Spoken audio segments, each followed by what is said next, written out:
Dore rero mukobwa wowe niba udashaka kuzasigara usoma insigamigani z'ibyishimo wagiranye n'umukunzi wawe, ugiye kugaruka ku bintu bitandukanye rero abakobwa bakorera abasore bigatuma abo basore uko babona abo bakobwa cyangwa uko bafataga abo bakobwa bikomeza kugenda bihinduka.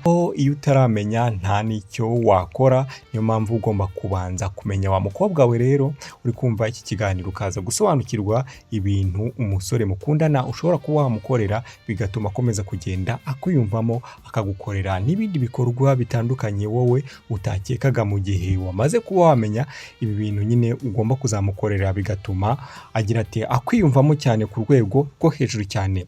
Reka nkusuhuze nanagushimira abo umaze gukora subscribe ku Ihozo TV, ngiye tujye kubana muri iki kiganiro ndituru.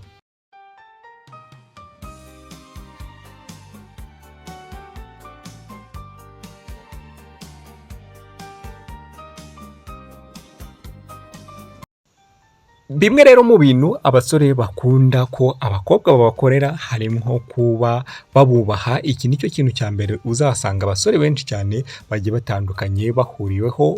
Umusore rero akunda umukobwa umwubaha, akamuha agaciro mu byemezo bye, ntamugire muto cyangwa ngo amuteshe agaciro imbere y'abandi. Aha rero wa mukobwa we rero, niba umusore wawe umwubaha ndetse ukamuha n'agaciro igihe uri kumwe n'abandi, ukumva ko ari ngombwa ko muba muri kumwe, ntiba ugeze mu nshuti zawe ukamugaragaza koko nk'umuntu w'agaciro, nk'umuntu ukomeye, ntumuteshe agaciro imbere ya za nshuti zawe, ntumugaragaze nk'umuntu uciriritse, ndetse ukagerageza kuba wamushyira imbere. Ibi byose bizatuma wa musore abona ko wowe uri umuntu wo gukundwa koko, kubera ko nawe umuha agaciro ndetse n'icyubahiro. Ikindi kintu rero abasore bakunda kwizerwa no kudacana inyuma.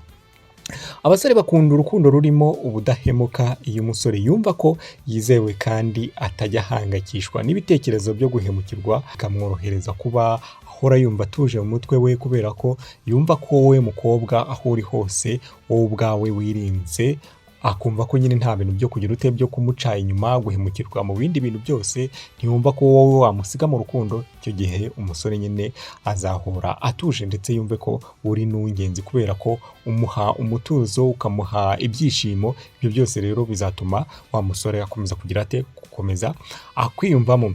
Gushyigikirwa mu nzozi n'imigambi. Ibi nabyo rero ni bimwe mu byo abasore bakunda ko abakobwa bakundana nabo bakagombye kubashyigikira. Niba ari nk'umukobwa nyine wumva inzozi za wa musore, wenda niba akora umuziki, ari umushoferi, ari umuhinzi, ari umukarani, akora imirimo yose igiye itandukanye, icyo gihe nyine ukamushyigikira, ukamubwira ati ibi bintu bikoreye.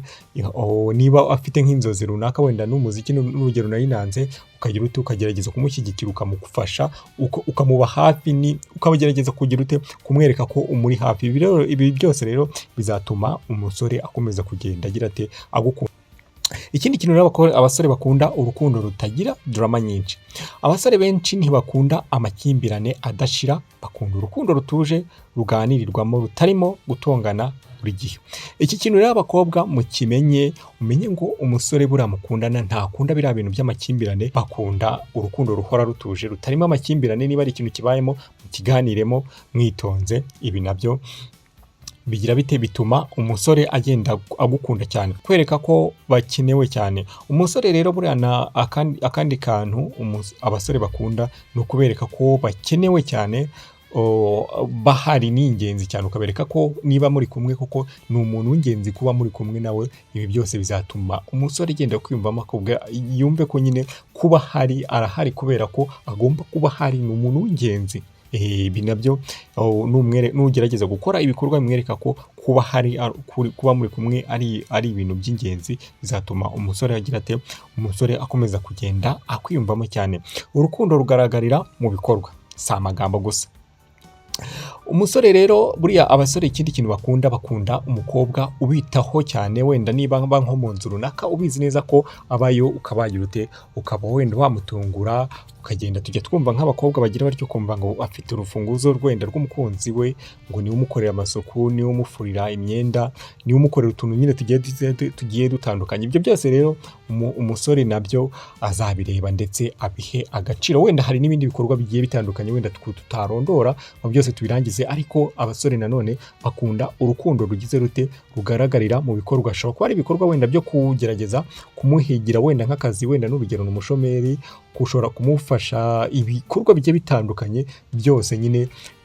Ibi byose bituma umusore aguha agaciro. Ikindi kintu rero, abasore buriya bakunda umukobwa ubatera ishema, bakumva ko bagomba kwiyakira ndetse nawe waramwakiriye. Wowe wamaze kwiyakira ntabwo uhora wumva ko ukeneye abandi bakunzi, ntabwo uhora wumva ko ukeneye ibindi bintu birenze wowe ukuri aho nguho. Buriya abasore benshi cyane nyine ntabwo bagira bati, ntabwo bakunda abakobwa bashaka kugenda mu nzozi zisumbye bo uko bagira bate, uko bangana cyangwa uko ubushobozi bwabo bugize bute bungana. Icyo gihe rero nuramuka ubikoze wa mukobwa we, uzamenye ngo uzaba uri kwikuraho umukunzi wawe. Ikindi kintu rero wenda tugenda tugana ku musozo twagarukaho, buriya abasore bakunda ikintu cyitwa ubwumvikane n'ubworoherane. Abasore bakunda umukobwa ufite umutima woroshye, ushobora kumva, kwemera amakosa no kubabarira aho bikwiye. Ni ukuvuga ngo abasore buriya kamere baremyemo bakunda umukobwa wemera amakosa.